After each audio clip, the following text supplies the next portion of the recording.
지난주 여러분들의 기도로 우크라이나 난민 캠프 설치를 위해서 헝가리와 폴란드 출장을 잘 다녀왔습니다. 그 헝가리에서는 우리 교단을 설립하게 도와준 OMS, 지금은 원 미션 소사이어티라고 합니다만은 옛날에는 오리엔탈 미션 소사이어티였습니다. 이 OMS가 우리 교단을 참 많이 후원하고 도와줘서 우리 교단이 이렇게 됐는데, 그 OMS가 지금 이제 우크라이나 난민을 현지에서 돕고 있습니다. 지금 제가 우리가 이제 우크라이나 난민들에게 보내는 그 OMS 사역에 트러킹 사역을 하고 있다고 말씀을 드렸는데, 그 트럭 한 대분이 4,000불 정도 들어갑니다. 그래서 제가 이틀치분을 지원을 했고, 지금 제 거를 조금 전에 그 사진에서 그 후원금을 받던 이분이 요나단 롱이라고 하는 분인데, 아버지도 헝가리 선교사였고 아드님도 헝가리 선교사입니다. 이렇게 헝가리를 위해서 두 분이 사역을 하셨고, 또 제가 간다고 했더니 OMS에서 총재가 미국에서부터 날라왔습니다. 제가 간다고 온 겁니다. 분명히 기억하십시오.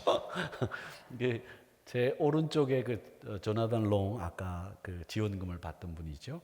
제가 키가 작아 보이는데 저분이 너무 커서 그런 겁니다. 그리고 그 조나단 롱 오른쪽에 있는 분이 OMS 총재인 제프 에드워드라고 하는 사람입니다. 그리고 제 왼편에 있는 분이 헝가리 선교사인 신기재 선교사님, 그리고 그 옆에 있는 분이 러시아 선교후원이사회 총무이신 이승감 목사님, 이렇게 쭉 구성이 되어 있고, 맨 오른쪽에 있는 분이 이제 앞으로 OMS 총재를 맡으실 분이십니다. 이제 이분들이 매일 그 트러킹으로 우크라이나 국경까지 4,000불의 구호품을 들여서 보내면, 거기서 보더를 통과해 가지고 그 지역에 있는 사역자들이 와서 그 구호품을 현지로 그렇게 나누는 일을 하고 있었습니다.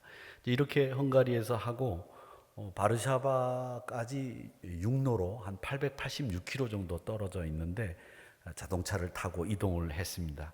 그래서 그 폴란드 정부가 운영하고 있는 난민 캠프가 있어서 거기를 기아대책 관계자들과 함께 둘러봤는데, 우리나라 전시관, 코엑스나 또 백스코나 또 저 경기도에 있는 그런 큰 건물이 13개가 있더라고요.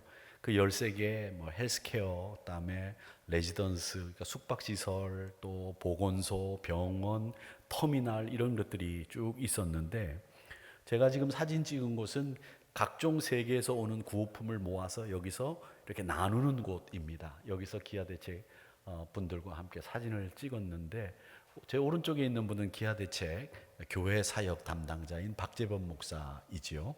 그리고 왼쪽은 우리 선교국장인 송재은 국장입니다. 그리고 그 왼쪽은 현지 팀장인데, 현지 팀장이 꼭 아가씨처럼 이쁘게 생겼더라고요. 그래서 제가 계속 약 올리면서 다녔는데, 여기가 바로 전 세계에서 오는 구호품을 모금하는, 모아뒀다가 여기서 나누는 곳인데, 특이한 것은 제가 여기서 그 우크라이나 분들을 돕는 그 폴란드 분을 만났는데, 그분에게 이 우크라이나 난민들이 제일 원하는 게 뭐냐 그렇게 얘기했더니, 여성분들이 제일 원하는 게 뭐냐 그랬더니 딱 한마디로 얘기하는 거예요. 코스메틱. 그래요. 화장품을 제일 원한다는 거예요. 근데 화장품은 보내주는 사람들이 없잖아요. 그래서 왜 그러냐 그랬더니, 이 러시아, 우크라이나 요 사람들은 여자들이 화장을 안 하면 밖에 안 나간대요. 그러니까 화장 안 하시고 오신 분들은 좀 각성하세요. 화장을 해야 밖에 나간대요. 남편도 화장을 해야 본다는 거죠. 근데 그 화장품을 구호품에는 없으니까 화장품을 달라, 이런 얘기를 해서 제가 좀 기이하게 생각을 했습니다. 어쨌든 이제 이런 분들과 함께 이 기아대책과 함께 그 폴란드 정부가 만든 난민 캠프에는 우크라이나 분들이 원래 전쟁이 일어나기 전부터 이 유럽 전역에 가사도우미나 3D 종사자로 많이들 가 계시니까 폴란드로 넘어오셔서 그 친척들이 가 있는 가사도우미로 일하고 있는 곳으로 흩어지는 거예요. 그래서 10명 중 만약에 10명이 넘어온다면 6명에서 7명 정도는 유럽 각지로 흩어집니다. 그래서 이 터미널이 있어서 각지로 그분들을 보내는 교통편을 제공하는 일들도 하고 있었습니다. 그래서 그 나라로 가는 국기가 있고 우크라이나 국기가 있어서 그 국기를 보고 타면 그 나라로 가는 거죠. 그래서 이 EU 국가들 전체가 우크라이나 전쟁이 있는 동안에는 우크라이나 사람이라고 하는 증명만 있으면 모든 교통편을 무료로 제공하기로 그렇게 했다고 합니다. 이제 그렇게 하고 난 뒤에 이제 루블린이라고 하는 곳으로 한 400km 떨어져 있는 곳으로 이동을 해서 그곳에서 주일 예배를 드리고 성찬식도 하고 제가 설교도 했는데 난민 출신 목사님과 기아 대책 지원팀들과 함께 이 예배를 드린 이 지하가 난민 구호소 쉘터입니다. 근데 이 쉘터가 세 군데가 루블린에 있는데 그 루블린에 있는 이 세 곳의 난민 캠프를 만드는데 우리나라 돈으로 한 1,200만 원, 10,000불 정도 들어간다고 그래요. 그래서 세 군데 그 리노베이션을 해야 되는 난민 캠프로 바꿔야 되는 일을 해야 된다. 그래서 저희들에게 모금 요청을 했고요. 또 이제 저희들이 돌아오면서 정리를 해 보니까 OMS가 이제 매일 보내는 그 4,000불만큼의 돈을 우리가 다 보낼 수가 없으니까 일주일에 한 번 트럭분을 우리가 지원하면 어떻겠는가 이렇게 생각을 해서 50개 교회에 4,000불씩 지원 요청을 하면 우리가 1년 동안 한 주일에 한 번은 지원할 수 있겠다 이런 생각을 했고 그 쉘터 세 군데를 리노베이션 하는데 한 10,000불 정도 1,200만 원 정도가 들어가니까 우리 교회가 하나 하고 그리고 2개는 다른 교회들에게 도움을 요청을 하고 그다음에 이 쉘터 운영하는 데 들어가는 비용이 렌트비가 3,000불이고 한 30명에서 40명 정도가 한 달 생활하는 데가 4,000불 정도 들어간다고 그래요. 그러니까 쉘터 하나에 7,000불 정도가 한 달에 들어가는 거죠. 그래서 그 7,000불 들어가는 이 쉘터 운영비를 우리 전국 교회가 한번 모금을 해서 지원을 한 달에 7,000불씩이면 우리가 한 1년 정도는 지원을 할 수 있지 않겠는가. 그래서 우리 총회장님과 함께 상의를 해서 모금 광고를 할 계획입니다. 이제 바르샤바에서 이렇게 내려오다 보니까 카토비체라고 하는 우리나라 수원 정도 되는 곳에 공항이 있는데 그곳에 미국에서 사마리탄 펄스가 구호단체 자가용 비행기로 구호 물품을 싣고 왔다는 이야기를 들었습니다. 그래서 현지 코디네이터를 만났는데 이 사마리탄 펄스는 세계 NGO 구호단체 중에서 메디칼 케어로는 최고의 단체입니다. 의료 장비, 우리나라에서도 고대 의대와 함께 협력을 해서 그 모듈 병상을 만드는 일을 사마리탄 펄스가 했는데 빌리 그레암 목사님이 만든 단체입니다. 지금은 이제 프랭클린 그레암 목사님이 아들이었는데 그 아들 목사님이 몸이 안 좋아서 손주인 에드워드 그레암에게 리더십을 이양을 한 그런 단체인데 비행기가 DC-9 비행기가 자기네 구호 단체 소유 비행기인 자가용 비행기가 있더라고요. 노스캐롤라이나에 본부가 있는데 그곳에서 구호 단체 그 물품을 싣고 스코틀랜드나 아일랜드에서 한번 경유를 해가지고 바르샤바 카토비체 공항까지 날라오는데 한 3일 정도가 걸린대요. 그렇게 걸리는 그 구호 물품을 싣고 오는데 이게 사마리탄 펄스 구호 물품이 슈박스 여러분 그 구두 사시면 구두 상자만큼 돼 있는 그런 곳에 각종 물품을 넣어가지고 보통 이렇게 45,000톤 정도를 이렇게 지원을 한 달에 한다고 합니다. 그래서 싣고 오는데 하루 이틀 정도 이렇게 걸린다고 하는데 제 왼편에 있는 분이 현지 코디네이터입니다. 앤드류 매틀러라고 하는 분인데 참 재미있는 분이셨어요. 같이 저희들에게 이 듀티프리 구역인데 여기 면세 구역에 들어갈 수 있도록 허락을 받고 또 그곳에서 사마리탄 펄스가 어떤 물품을 구호 물품으로 쓰고 있는지를 보았습니다. 그래서 구호하는 그 과정을 상세하게 설명을 해주셔서 저희들에게 큰 자극과 도움을 주셨는데 돌아오는 길에 제가 선교국장에게 비행기 한번 다시 보여주세요. 사마리탄 펄스가 이런 비행기를 가지고 이 카토비체 공항에 오니까 그 동네 사람들이 다 나와서 구경을 하더라고요. 그래가지고 제가 우리 교단도 이 구호단체 구호 물품을 실어 나르는 비행기를 하나 사자 그렇게 얘기했습니다. 여러분 기도해 주시기 바랍니다. 여러분 왜 반응이 별로 없으세요? 그 미국이 이 사마리탄 펄스 단체가 그 독립적으로 혼자 이번에 이 우크라이나 난민들을 위해서 모금한 돈이 980억이래요. 보통 1,000억 정도가 모금이 되는데 우리하고는 규모가 좀 비교가 안 되는 그런 모습이었습니다. 그래서 야, 이 강대국이라고 하는 것이 힘 있는 나라라고 하는 것이 좀 다르다 이런 생각을 했고, 또 미국 교회가 이런 일에 앞장서서 나섰다는 거죠. 미국 교회가 뭐 흥하니 쇠하니 이런 이야기를 하더라도 세계에 어려운 곳이 있으면 제일 먼저 큰 힘을 발휘하는 데가 미국 교회다라는 생각을 했습니다.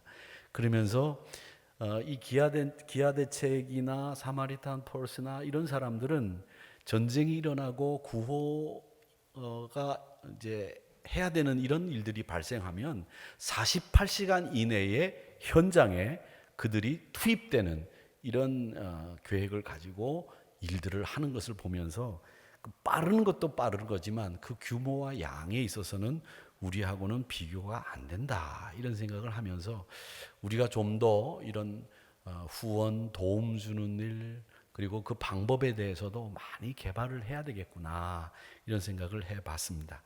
여러분들에게 간단하게 제가 다녀온 그 일 출장에 관련된 보고를 드렸는데 한 2,300km를 보니까 달렸더라고요, 차로. 그래서 저희들이 헝가리에서 차를 렌트를 해가지고 달렸는데 2,300km를 달리면서 제 이승감 목사님이라고 하는 러시아 선교회 총무 목사님이 운전을 참 잘하셔가지고 많이 도움을 주셨고요. 저 혼자 2,300km를 달렸으면 어떻게 될 뻔했겠습니까?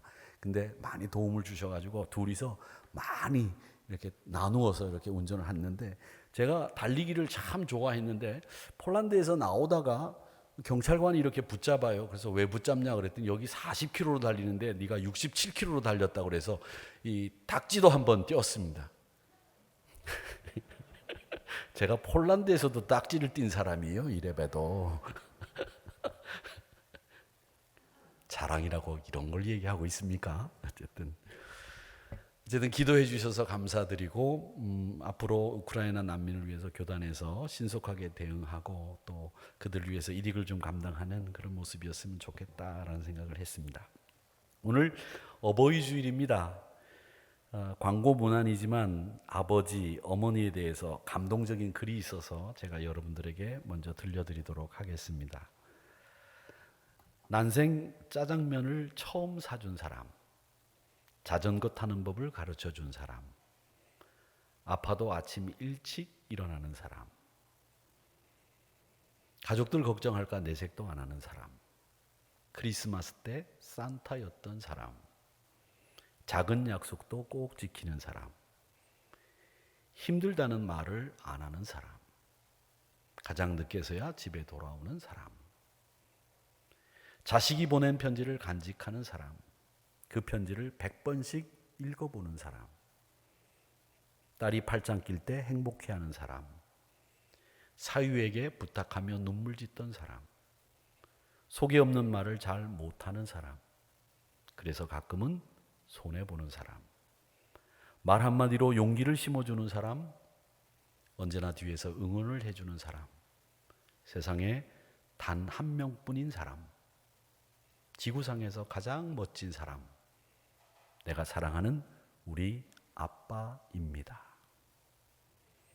엄마가 되어 엄마를 알았습니다. 저를 낳고 많이 울었다 하셨습니다. 밤늦은 귀가에 잠을 못 이루셨습니다.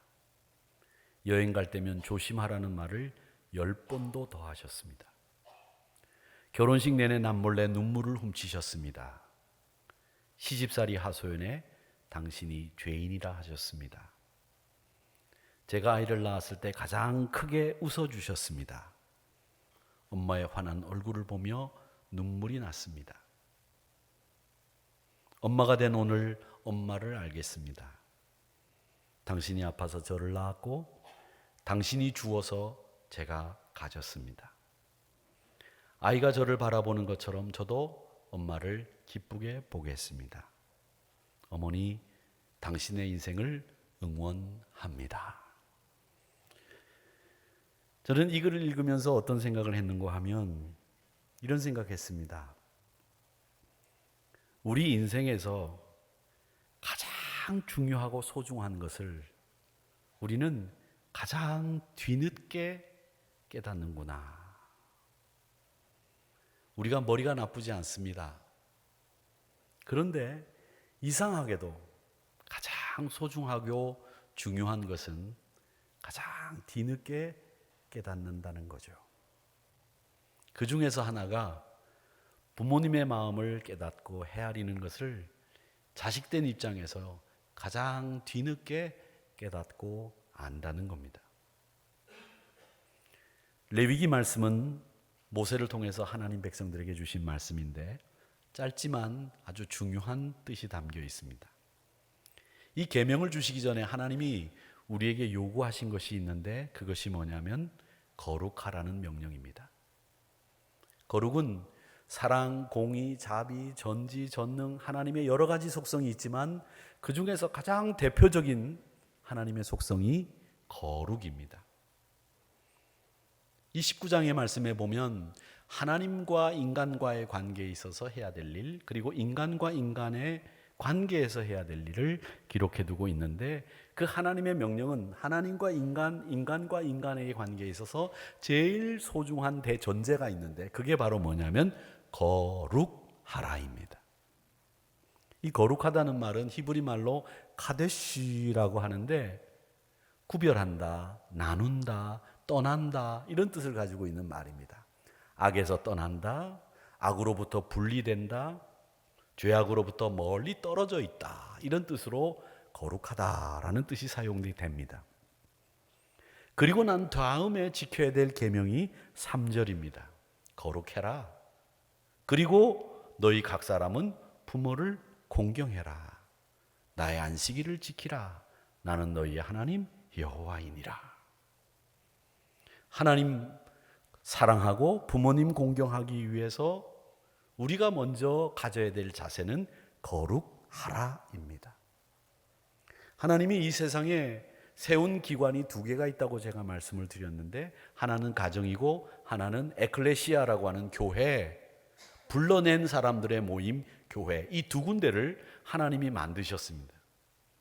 우리가 부모님을 공경하는 것은 하나님이 가정을 만드신 그 권위, 그 하나님의 창조 사역을 인정하는 거예요. 그것을 인정하는 것이 부모를 공경하는 일이고 그것이 하나님이 가정을 만드셨다는 것을 우리가 아멘으로 화답하는 우리의 행동이라는 거죠. 효도는 가장 중요한 신앙적인 요소가 하나님이 세우신 가정의 권위를 인정함으로 해서 하나님의 권위를 인정하고 하나님을 우리가 사랑한다고 하는 표시를 하는 겁니다. 우리가 효도라고 하면 육신의 부모뿐만 생각할 수 있겠지만 실상은 참된 효도는 우리 육신의 부모와 우리 하늘에 계신 아버지 하나님 앞에 효도하는 것까지 포함을 하는 겁니다. 그래서 확대하면 우리에게 혈연으로 맺어진 부모님에게도 효도하는 거지만 폭넓게 보면 하나님 아버지에게까지 효도하는 일, 그것이 오늘 이 어버이 주일 우리가 배워야 되는 교훈입니다. 자, 그러면 이 효도를 말씀은 얼마나 중요하게 생각하는가 3절을 읽어보겠습니다. 너희 각 사람은 부모를 공경하고 경외하고 나의 안식일을 지키라. 나는 너희의 하나님 여호와이니라 이렇게 되어 있는데 여러분 말씀을 읽으면서 나는 너희의 하나님 여호와이니라 라든지 혹은 나 여호와의 말씀이니라 라고 하는 말씀이 들어있는 성경 구절을 보시면 이 구절은 안 지키면 너희들을 죽인다라는 뜻이 포함되어 있는 말로 들으셔야 됩니다. 그러니까 너희 부모를 경외하고 안식일을 지키지 않으면 나는 너희의 하나님 여호와이니라 라는 말이 들어있다는 이 말은 나는 안식일을 안 지키고 부모를 공경하지 않고 경외하지 않으면 내가 너희를 죽인다 이런 뜻이 들어있는 아주 엄중한 말씀이라는 거죠. 여러분 그렇기 때문에 우리는 부모님을 경외하는 그런 믿음의 성도들이 되어야 됩니다. 제가 지지난 주일 설교하면서 안식일을 유대인들이 얼마나 소중하게 생각하고 생명을 걸고 지키는지를 말씀드렸습니다. 그렇게 생명을 걸고 안식일을 지키듯이 여러분들도 부모를 공경하라는 겁니다. 자, 보십시오. 너희 각 사람은 부모를 경외하고 나의 안식일을 지키라 이렇게 돼 있는데, 이 말씀을 보시면 다시 한번 말씀을 한번 띄워주시죠. 부모를 경외하고 안식일을 지키라는 말씀을 같은 선상에 두고 있다는 거예요. 같은 선상에. 즉 안식일을 생명처럼 지키는 너희들이 안식일을 지키듯이 부모 공경하는 일을 안식일을 지키듯이 그렇게 공경하고 경외해야 된다는 거예요. 안식일이 얼마나 소중한 것입니까? 마찬가지로 부모를 경외하고 공경하는 일 꼭 지켜야 되는 일이라는 거죠. 이스라엘 사람들에게 안식일은 이스라엘이 안식일을 지킨 것이 아니라 안식일이 이스라엘을 지켰다고 말할 정도로 안식일은 생명처럼 지켰던 건데, 그 생명처럼 지키는 안식일처럼 부모님 경외해야 된다고 같은 선상에 그 말씀을 두고 계시다는 거예요. 그리고 나는 여호와이다 라는 말씀을 통해서 이 말을 안 지키면 너희는 죽는다는 거예요. 그래서 이 말씀에는 수직적인 효도와 수평적인 효도, 이걸 다 포함하고 있는 것인데, 우리 그리스도인들이 말이죠, 여러분 힘들고 어려운 이유가 뭐냐? 이걸 하면 이건 안 해도 되는 게 아니라 이걸 하면 이것도 해야 되고, 이걸 하면 이것을 안 해도 되는 게 아니라 이것도 하고 저것도 해야 되기 때문에 우리 그리스도인들의 삶이 정말 힘들고 어렵습니다. 쉽게 생각하지 마세요. 하나님 공경하고 부모님 효도하고 이걸 동시에 해야 되는 것이고요, 이웃 사랑하고 또 자식들을 위해 헌신해야 되고, 뭐든지 여러분들은 그리스도인으로서 책임을 감당하려면 여러 가지 일에 여러분의 사명들이 다 있다는 거죠. 부모 공경하지 않으면서 하나님 사랑한다? 그리스도인 아닙니다. 부모 사랑하지 않는 그리스도인이 어디 있습니까? 부모 사랑해야 그리스도인이고 공경해야 성도입니다. 여러분은 여러분 가치관을 어떻게 만드셨습니까? 저는 부모님에게, 제가 오늘 이 설교를 하기 전에, 내가 부모님에게 이 설교를 하려면, 우리 성도님들에게 이 설교를 하려면 내가 먼저 부모님에게 잘해야 되는데 주일 되기 전에 부모님 찾아뵈야 되겠다 싶어서 어제 워크숍 끝나고 돌아온 길에 부모님에게 들렸습니다. 잘했지요? 그래야 오늘 설교를 할 거 아닙니까? 근데 제가 이 부모님을 생각하면서 우리 한국 분들이 이 부모님을 창피하게 생각하는 분들이 많다는 통계가 있습니다. 못 배워서, 못 가져서, 다른 부모에 비해서 현저하게 우리 부모님이 형편없어서 자기 부모님을 창피하게 생각하는 한국인들이 많다는 거예요. 재미있다고 해서 제가 넷플릭스를 다운받아서 오는 비행기 안에서 봤던 드라마 시리즈가 있었습니다. 우리들의 브루스라고 하는 건데 시리즈물이었는데,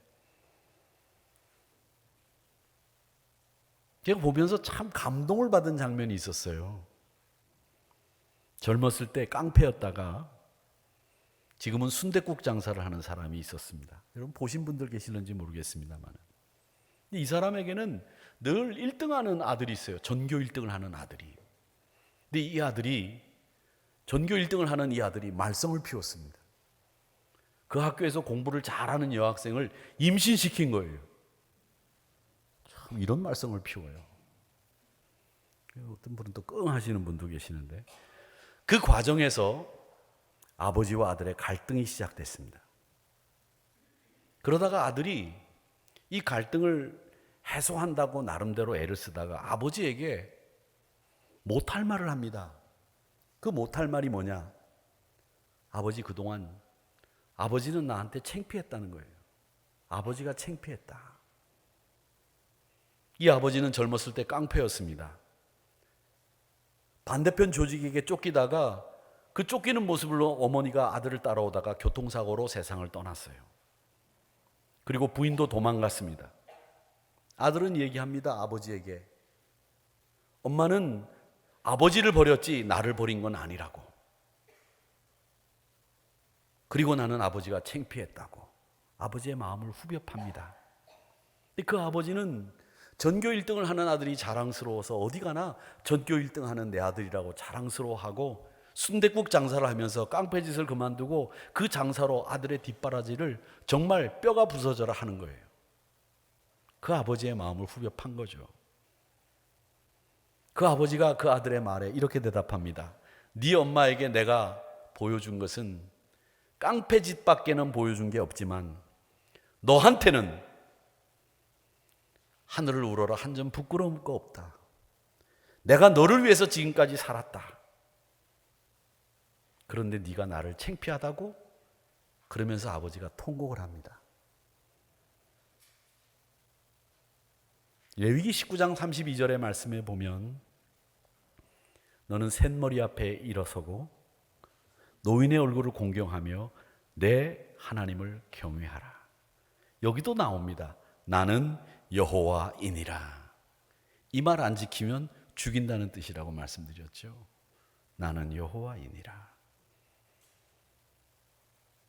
사랑하는 성도 여러분, 셋머리 앞에 일어서십시오.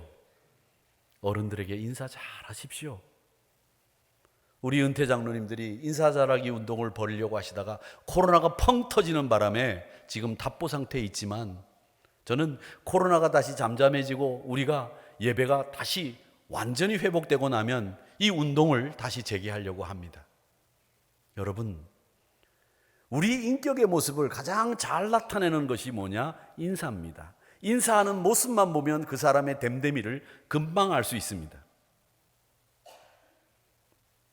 그 인사 잘하는 것이 우리 인격을 성숙하다고 하는 것을 표현하는 것이고, 또 어른들을 공경한다는 마음을 표현하는 것이고, 내가 여러분을 향해서 마음문이 열려 있다는 것을 표현하는 겁니다. 인사 잘하는 것만으로도 그 사람의 인격을 완벽하게 성숙시킬 수 있습니다. 그렇기 때문에 자녀들에게 인사 잘하는 연습을 시키셔야 돼요. 허리를 숙여서 다소곳이 그 인사하는 것 하나로 우리의 완숙하고 성숙한 인격의 모습을 보여주는 거죠. 잘 배운 가정에 경조사가 있어서 가보면, 잘 배운 가정에 그 경조사에 가보면 바른 인사가 있고 잦은 인사가 있고 감사가 있습니다. 근데 잘못 배운 가정에 가서 경조사를 가보면 거기에는 인사가 없어요. 그 인사를 통해서 모든 게 다 드러납니다. 근데 하나님은 레위기 19장 32절에서 셋머리 앞에서 일어서고 노인의 얼굴을 공경하고 하나님을 경외하라. 어른들을 존경하세요. 그리고 셋머리 앞에서 항상 경외함을 표시하는 것, 나를 낳아준 부모님에게 공경을 표하는 일, 굉장히 중요한 일입니다. 어떤 분들은 이런 얘기를 합니다.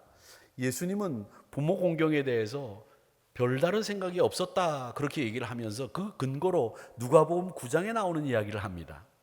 그 누가복음 9장에 어떤 얘기가 나오느냐면, 서기관 한 사람이 예수님이 이렇게 지나가니까 주님, 제가 주님을 좀 따라가겠습니다, 그렇게 얘기하니까 주님이 뜬금없이 그래 따라오너라, 그럼 따라오지 말아라, 이렇게 대답을 하지 않고 뭐라고 말씀하시냐면, 여우도 굴이 있고 나는 새도 거처가 있는데 인자가 머리 둘 곳이 없다, 이렇게 말씀하셔요.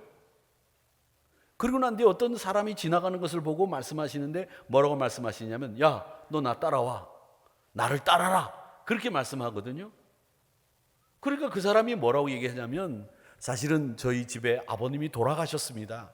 그러니 아버님을 장사 지내고 예수님을 따르게 해주세요, 그렇게 얘기합니다. 근데 부모님의 장사를 엄숙하고 경건하게 치르는 것은 유대인들의 가장 중요한 의무 중에 하나예요. 그러니까 그건 당연히 해야 되는 건데, 예수님은 거기서 뭐라고 말씀하시냐면 이렇게 얘기합니다. 아버지, 장사 지내는 것은 죽은 자들로 장사하게 하고 너는 가서 하나님의 나라를 전파해라. 이 말씀을 가지고 예수님은 부모 공경에 대해서 별다른 생각이 없었다, 이렇게 얘기하는 분들이 있는데, 이 말씀은 세상의 일은 세상 사람들에게 맡기고 오직 성도들은 하나님의 일에 전심전력해라, 이런 뜻입니다. 회개 긴박성, 전도가 얼마나 필요한지 중요성을 말씀하시는 내용이지, 네 부모를 공경하지 않아도 된다, 네 부모 장례식은 네가 안 해도 된다, 이 말씀이 아니에요. 근데 이런 말씀을 가지고 오해하는 사람들이 있습니다. 또 악용하는 사람들이 있어요. 그리스도인들 중에서도 하나님 공경하니 부모 공경은 그 후에 해도 된다고 생각하지만 아닙니다. 우선순위가 있지만 그 우선순위를 하고 난 뒤에 해도 되고 안 해도 되는 게 아니라 우리는 하나님 공경도 해야 되고 부모 공경도 마땅히 해야 되는 거죠. 유대인들 중에서는 이런 걸 악용하는 사람들이 있었는데, 그 악용하는 사례가 뭐였냐면 고르반이라고 하는 겁니다. 고르반.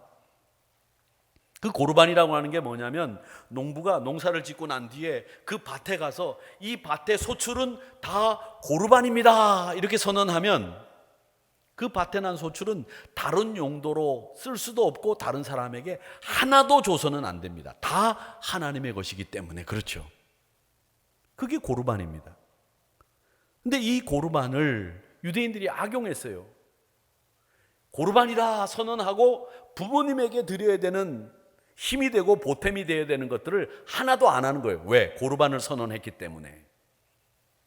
부모 공경하지 않으려고 하는 나쁜 유대인들이 이걸 악용했다는 겁니다. 마찬가지입니다. 오늘날도 우리가 여러분 하나님 앞에 세례를 받으면서 혹은 성찬을 하면서 우리가 임직을 받으면서, 하나님 저는 이런 생활하겠습니다, 11조를 철저히 하겠습니다, 감사하겠습니다, 내가 이런 생활들을 쭉 여러분들이 선언하시면서 서원하시면서 마음 잡수시면서 여기까지 오셨는데, 그건 뭐냐면 여러분이 예수를 믿고 난 뒤에 여러분이 마음 먹은 것들은 다 하나님의 것이라는 거죠. 고르반이 된 겁니다. 여러분들이 마음 먹는 순간에 그게 다 하나님의 것이 되기 때문에 여러분들이 따로 떼어서 하지 않아도 하나님이 거두어 가시는 거예요. 그래서 제가 늘 말씀드리지 않습니까? 여러분 11조를 교회다 안 하셔도 하나님이 그만큼은 꼭 가지고 가신다는 거예요. 하나님의 것이기 때문에 그렇죠. 무서운 겁니다. 그런데 이걸 무섭게 생각하지 않아요. 근데 그걸 악용하는 더 악질의 유대인들이 있었다는 거죠. 그게 고르반입니다. 하나님 핑계대면서 부모 공경의 책임을 회피하는 못된 자식들이 있었다는 얘기죠. 릭 호잇 아버지와 아들 이야기라고 하는 유명한 동영상이 있습니다. 아들 딕이 태어날 때 탯줄이 목에 감기는 바람에 뇌 산소 공급이 잠시 중단되면서 뇌성마비와 경련성 전신마비를 안고 태어납니다. 딕이라고 하는 아들이요. 뒤에서 밀고 있는 사람이 아버지입니다. 얼마나 힘들어하는 모습입니까? 이 아버지 호잇은 아들 딕을 위해서 포기하지 않고 1982년부터 마라톤을 64회, 철인 3종 경기, 단축 철인 3종 경기, 그리고 자전거와 달리기로 미국 대륙을 횡단하는 놀라운 기록을 남기게 했습니다. 이렇게 대장정을 시작하게 된 것은 아들 딕이 1980년대 초에 컴퓨터가 그렇게 많지 않았고 컴퓨터가 무진장 컸습니다. 그 컴퓨터로 아들과 소통하고 싶은 마음으로 그 컴퓨터를 사줬어요. 근데 아들 딕이 이 컴퓨터로 아버지에게 처음 한 말이 뭐냐면 아버지 달리고 싶어요 라는 말이었습니다. 아버지는 그 말에 가슴이 떨리고 울려가지고 아들과 함께 달리기 시작한 거예요.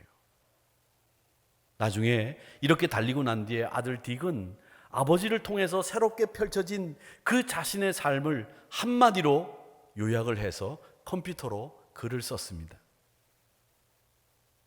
그 한마디가 뭐였느냐면 빌립보서 4장 13절의 말씀입니다. 우리가 잘 알고 좋아하는 말씀. 내게 능력 주시는 자 안에서 내가 모든 것을 할 수 있느니라. 이 말씀이었습니다. 아들 딕은 뇌성마비와 경련성 전신마비를 겪으면서도 아버지의 헌신을 통해서 새로운 세계를 본 거예요. 그러면서 하나님이 주시는 능력으로 내가 모든 것을 할 수 있다는 것을 깨달은 거죠. 그래서 그의 삶을 빌립보서 4장 13절로 요약한 겁니다. 우리가 받은 하나님의 사랑 얼마나 크고 놀랍습니까? 우리의 부모님으로부터 받은 헌신과 희생 얼마나 놀랍습니까? 여러분, 오늘 돌아가셔서 딕처럼 여러분의 삶을 한마디로 요약할 수 있는 성경 구절이 있는지를 한번 찾아보시고 여러분의 삶을 한마디로 요약해 보시기 바랍니다. 오늘 말씀의 제목인 거룩하라 그리고 경외하라는 이 말씀을 깊이 새기시고 아버지 되신 하나님을 닮은 거룩한 자로서 거룩을 실천하고 육신의 부모를 경외하는 삶을 사는 여러분들이 되시기를 주님의 이름으로 축복합니다.